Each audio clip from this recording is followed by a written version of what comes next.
লুৰিণজ্যোতি গগৈৰ নেতৃত্বত অসম জাতীয় পৰিষদে যি ভণ্ডামী ৰাজনীতি অসমত আৰম্ভ কৰিলে, ভুৱা জাতীয়তাবাদৰ যিটো ৰাজনীতি অসমত আৰম্ভ কৰিলে, অসমৰ উন্নয়ন স্থবিৰ কৰি এই মৈমনসিঙীয়া মিয়াৰ প্ৰেমত পৰি অসমখনৰ উন্নয়নৰ গতিধাৰা স্থবিৰ কৰাৰ যিটো ৰাজনীতি আৰম্ভ কৰিছিল আৰু লগতে তেওঁলোকে এটা যিটো কনচেপ্ট দিছিল, এই কনচেপ্টটোৱে অসমৰ খিলঞ্জীয়া জাতি জনগোষ্ঠী তথা স্বৰ্গদেউ চাওলুং চুকাফাই যিখন বৃহৎ অসমৰ সপোন দেখি ৭ ৰাজধানী এক ৰাজ প্ৰতিষ্ঠা কৰি থৈ গ'ল, তাৰ সম্পূৰ্ণ বিপৰীত এক কাৰ্য তেওঁলোকে লিপ্ত হ'ল।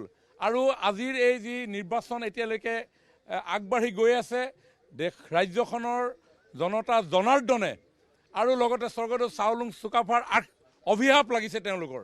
কাৰণ তেওঁলোকে এটা সম্ভ্ৰান্ত অসমৰ উপাধিক লৈ যি ৰাজনীতি আৰম্ভ কৰিছিলে, এই ৰাজনীতিয়ে বহু জনসাধাৰণক ৰাতি টোপনি বিঘ্নিত কৰিছিলে।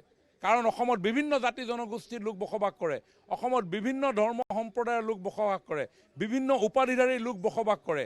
স্বৰ্গদেউ চাওলুং চুকাফাই সকলোকে সমন্বয়ৰ মাধ্যমেৰে, সাংস্কৃতিক বিনিময়ৰ মাধ্যমেৰে, আপোনাৰ বৈবাহিক সম্পৰ্কৰ মাজেৰে এখন ভাতৃত্ববোধৰ অসম নিৰ্মাণ কৰি থৈ যোৱাৰ এই মুহূৰ্তত যিটো সময়ত অসমে বিশ্বৰ আগশাৰীৰ বা দেশৰ আগশাৰীৰ ৰাজ্যসমূহৰ লগত সমভাৱে আগুৱাই লৈ যোৱাৰ পণ লৈছে, সেই সময়তে তেওঁলোকে ইমান ঠেক গণ্ডিৰ মাজলৈ লৈ গ'ল গোটেই ৰাজনীতিটোক।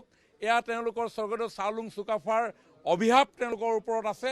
আৰু সেইকাৰণে আজি আপুনি দেখিছে এই যি ৩ গগৈ, এই ৩ গগৈ আজি কেইবা হাজাৰ ভোটত তেওঁলোকে আজি পৰাজয় বৰণ কৰাৰ দিশেৰে আগবাঢ়ি গৈছে। এয়া অসমৰ ৰাইজে কেতিয়াও বিচাৰ নকৰে, কেতিয়াও গ্ৰহণ নকৰে। অসমৰ ৰাইজে সকলোৰে লগত সদ্ভাৱ সম্প্ৰীতিৰে আগুৱাই যোৱাটো বিচাৰে। স্বৰ্গদেউ চাওলুং চুকাফাই গঢ় দি থৈ যোৱা অসমখনক খুব সুন্দৰভাৱে জীৱন যাপন হোৱাটো বিচাৰে। শংকৰ গুৰুজনাই স্থাপন কৰি থৈ যোৱা অপূৰ্ব নামঘৰৰ এই পবিত্ৰ মজিয়াত আমি আমাৰ সমাজ আগুৱাই যোৱাটো বিচাৰিছোঁ। আমি কৈছোঁৱে, আমি সবকা সাথ, সবকা বিকাশ, সবকা বিশ্বাস, দৰিদ্ৰ নাৰায়ণৰ সেৱা, সৰ্বব্যাপী, সৰ্বস্পৰ্শী আৰু অন্ত্যোদয়ৰ ধাৰণাৰে আমি উন্নয়নমূলক আমি কাম কৰিছোঁ।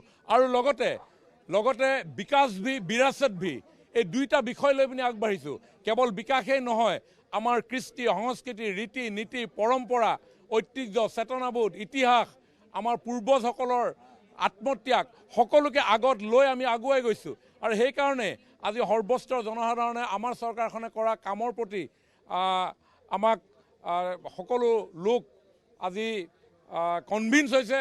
আৰু কনভিন্স হোৱাৰ ফলতেই এনেধৰণে আজি ভোটেৰে আজি পুষ্পবৃষ্টি বৰ্ষণ কৰিছে। নিশ্চিতভাৱে এয়া যোৱা দিনবিলাকত মোদী ডাঙৰীয়াৰ নেতৃত্বত, হিমন্ত বিশ্ব শৰ্মা ডাঙৰীয়াৰ নেতৃত্বত, পূৰ্বৰ মুখ্যমন্ত্ৰী সৰ্বানন্দ সোণোৱাল ডাঙৰীয়াৰ নেতৃত্বত অসমখনে যি বিকাশৰ পথেৰে আগবাঢ়ি গৈছিলে, তাত নৱপ্ৰজন্ম সুখী হ'ল, তাত মহিলাসকল সুখী হ'ল, পিতৃ মাতৃসকল সুখী হ'ল, অভিভাৱক অভিভাৱিকাসকল সুখী হ'ল, চৰকাৰী কৰ্মচাৰীসকল সুখী হ'ল, ইভিন আপোনালোকৰ সংবাদ মাধ্যমো সুখী হ'ল। গতিকে সকলোৰে সুখৰ এই অনুভৱ আজি এনেধৰণে EVM-ৰ জৰিয়তে আমি দেখিবলৈ পাইছোঁ।